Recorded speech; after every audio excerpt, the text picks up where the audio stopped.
देश भी ये जानना चाहता है कि उसके एवज में आपने क्या हवाई अड्डे बेचे हैं, आपने क्या कोयले की खदानें बेची हैं, आपने क्या किया, या एमएलए खरीदे हैं, या नए सूट सिलवाए हैं। ये जानने का हक हम सबको है, या नए हवाई जहाज खरीदे हैं, हमें नहीं मालूम आपने क्या किया।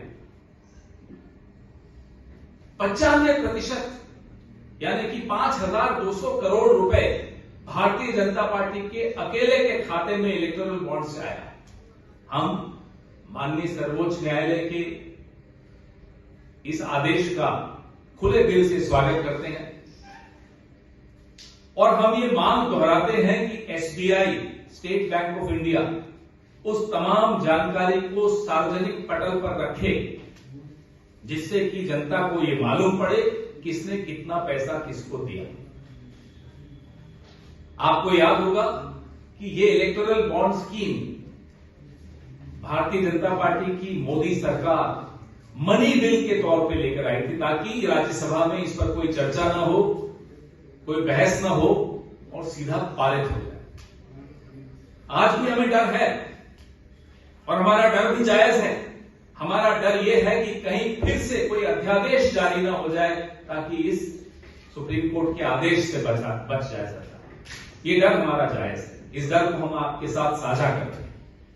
हमारी मांग है, ये सीधा सीधा भ्रष्टाचार का मामला है और इस भ्रष्टाचार के मामले में सीधे सीधे प्रधानमंत्री खुद शामिल हैं। ऐसे कई खोजी पत्रकारों ने फाइल की नोटिंग्स तक सार्वजनिक की हैं, आप सबके सामने हैं। मैं भी आपसे साझा करूंगा जिसमें चुनाव आयोग हो, वित्त मंत्रालय हो, लॉ कमीशन हो, लॉ मिनिस्ट्री हो, इन सबने अपने अपने स्तर पे जिनकी जमीन जिंदा है उन अधिकारियों ने फाइल नोटिस में अपना विरोध दर्ज किया था। उस विरोध को नजरअंदाज करते हुए किस तरह से ये थोपी गई इलेक्टोरल बॉन्ड स्कीम इस देश पर, ये हम सबने देखा। ये इलेक्टोरल करप्शन है, ये सब मुझे लगता है लाग लपेट की बात होगी। ये सीधा सीधा प्रधानमंत्री द्वारा किया गया एक भ्रष्टाचार है जिसको कानूनी जामा पहनाने का प्रयास किया गया। मनी बिल लाकर आपने मनी का इंतजाम कर दिया विधायक खरीदने के लिए, कोयले की खदान देने के लिए, हवाई अड्डे देने के लिए, अपने मित्रों को उपकृत करने के लिए। ये आपके सामने है। मैं फिर से हमारी पार्टी की ओर से, इस देश की जनता की ओर से उन तमाम वकीलों को, एक्टिविस्ट को, एनजीओस को, माननीय सर्वोच्च न्यायालय को खुले दिल से धन्यवाद देते हैं कि आपने एक ऐसा आदेश आज पारित किया है जिससे लोकतंत्र के जिंदा रहने की उम्मीद हम सबके मन में जाएगी। महत्वपूर्ण दिन है, एक बहुत महत्वपूर्ण जजमेंट आई है माननीय सर्वोच्च न्यायालय द्वारा जो ये दर्शाती है कि जब भी अंधेरा बहुत गहरा हो जाता है, उम्मीद की एक किरण कहीं न कहीं से जरूर आती है और पूरे आंगन को रोशन कर देती है। आज माननीय सर्वोच्च न्यायालय से उम्मीद की वो किरण हम सबको दिखाई दे रही है।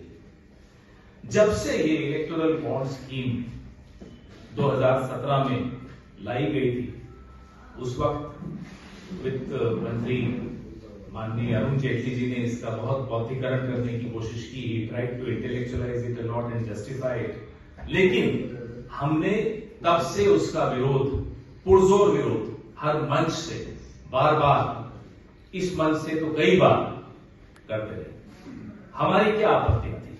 हमारी आपत्तियां बहुत स्पष्ट थी कि ये अपारदर्शी है, इससे भ्रष्टाचार को बढ़ावा मिलेगा, इससे काला धन सफेद हो जाएगा, इससे जो रूलिंग पार्टी है, जो सत्तारूढ़ दल है, सारा लाभ उसको मिलेगा और एक ऐसा अनकहा अनदेखा रिश्ता स्थापित हो जाएगा सत्तारूढ़ दल का और कंपनियों का।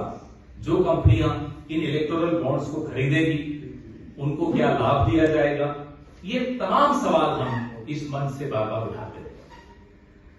सवाल जायज थे, चिंता जायज थी, क्योंकि किस कंपनी ने किस पार्टी को कितना पैसा दिया और क्यों दिया, उसके एवज में उसको क्या मिला, ये जानने का अधिकार इस देश के एक एक वोटर को है, एक एक पत्रकार को है, एक एक व्यक्ति को है। भले वो किस पार्टी को वोट देता है नहीं देता, उससे कोई फर्क नहीं पड़ता। और उस अधिकार की रक्षा के लिए कांग्रेस पार्टी तत्पर है। इकलौती पार्टी जो 2017 से लेकर आज तक लगातार इस मुद्दे पर बहुत प्रबल आवाज में बोलती आई।